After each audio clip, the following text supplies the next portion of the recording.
এই সিনেমার চিত্রনায়িকা মাহিয়া মাহিকে অগ্নিকন্যা রূপেই আবারও আবিষ্কার করলো তার ভক্তরা।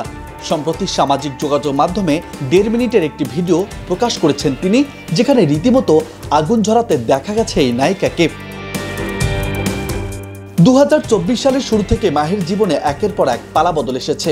নির্বাচনে হার, ব্যক্তি জীবনে বিবাহ বিচ্ছেদ, সবকিছুকে পাশ কাটিয়ে নতুন করে ঘুরে দাঁড়াচ্ছেন তিনি।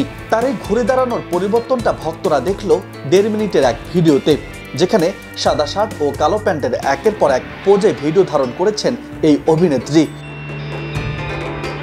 ভিডিওটি ঝড়ের গতিতে ভাইরাল হয়েছে ফেসবুকে।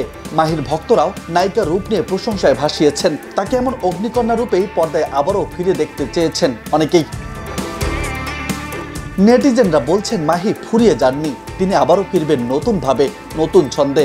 ভক্তদের এমন সব প্রতিক্রিয়া মাহি নিজেও বেশ উপভোগ করেছেন। তিনি জানিয়েছেন এখন থেকে নিজের প্রতি যত্ন নেবেন তিনি, একই সঙ্গে ভালো প্রজেক্ট পেলেই সিনেমাতে ফিরবেন, বুঝে শুনে কাজ করবেন। মাহিকে সবশেষ দেখা গেছে সাকিব খানের রাজকুমার সিনেমায়, যেখানে প্রথমবারের মতো পর্দায় সাকিবের মায়ের চরিত্রে অভিনয় করেছেন তিনি।